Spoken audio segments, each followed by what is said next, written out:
Good morning. My name is Grant Kramer, and I'm a professor at the University of Nevada, Reno.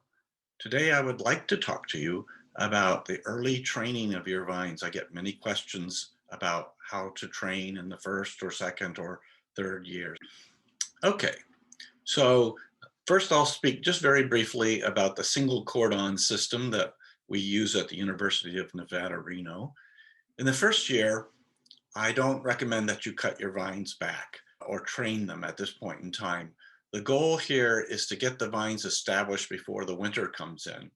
So we want to get as many shoots out there growing as fast as we can without too much water or too much fertilizer, because that could hurt them in the winter because they'll be too green and not hardened off, and might not survive the winter. But we want to get as much leaf out there to get photosynthesis going, to put the carbohydrates, the sugars into the roots, to get those roots established and growing very deeply if we can, and add to the trunk as well.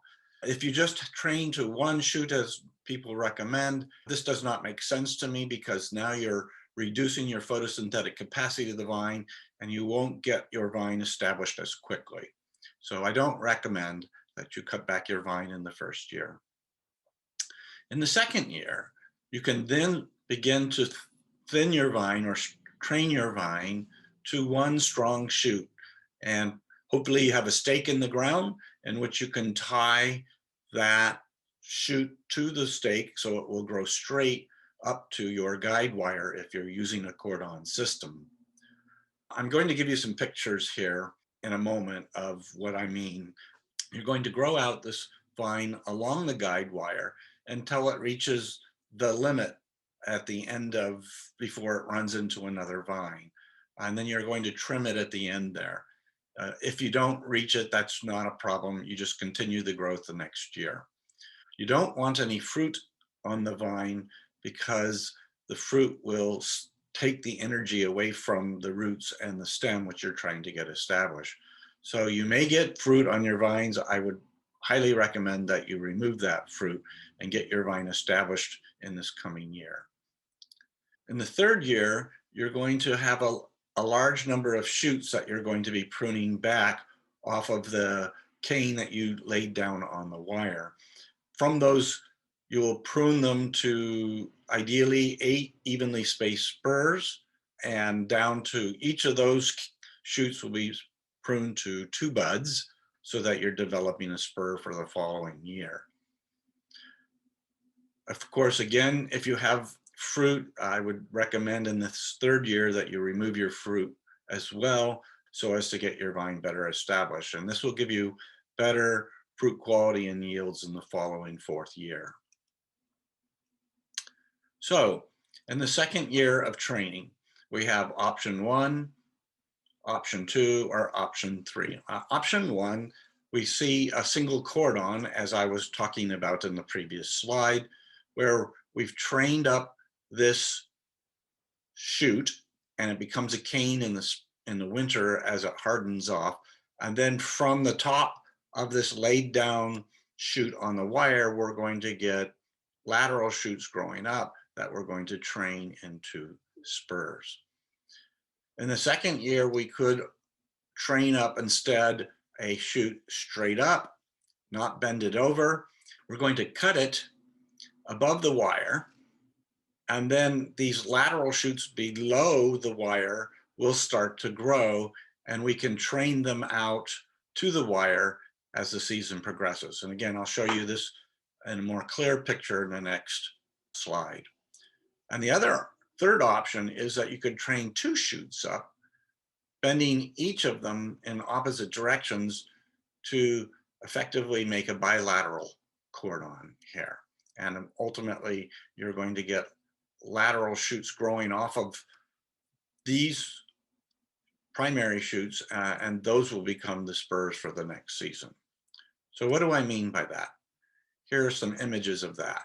So option 1, option 2, option 3. And we can see that option 1, at the end of the season of that second year, we have shoots that are growing up off of the wire, And in that third season in the spring, those will become canes. They won't be green as they're shown in this picture. And you'll prune them back to 2 buds per spur for 8 spurs ideally. In option 2, we had 2 buds that were grown out along the wire to the end of the season. And then there were lateral shoots coming off of those. And in this coming spring, we will prune each of those lateral shoots to spurs, 2 bud spurs. And then in option 3, it's very similar to option 1, except we have 2 canes coming up and being laid down on the wire. Because we are looking for 8 spurs, we would prune each of these canes to 4 spurs. Okay, what about head training? We take a little bit different tack here with head training. We don't have a wire that we're going to train to. We're going to let the vine support itself against a stake here. And in that first year, again, we would just allow all the shoots to grow as they wish to establish the vine without pruning it back.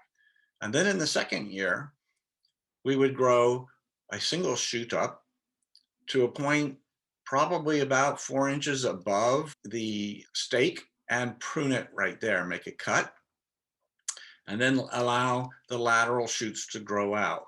And by the end of the season, we would like to have at least 2 lateral shoots coming out near the top of the stake. Notice I'm showing here tying of the stake as well, and you want to tie at the top of the stake here to support that head in the future. Again, you want to remove any fruit so that you don't take any energy away from the vine. Then in the third year, from these 2 lateral shoots that you've selected near the top of the stake, you're going to prune those to 2 buds. Okay, and during the season, those 2 buds on each of those spurs are going to grow out and become additional shoots. So you would have 4 shoots growing in this case because we had pruned to 4 buds. And then in the fourth year, from those 2 additional shoots that we have, those 4 shoots, we would have 2 buds. We'd prune down to 2 buds on each of those so that we'd have a total of 8 shoots coming off. And as you continue to develop this, you start to see that you're developing this goblet shape with 8 shoots here. And you could continue this in the following years, but this is sufficient to establish your head trained vines over a 4-year period. Well, that's it. It's just a very brief video on early training of your vines. Hope you enjoyed it. Bye.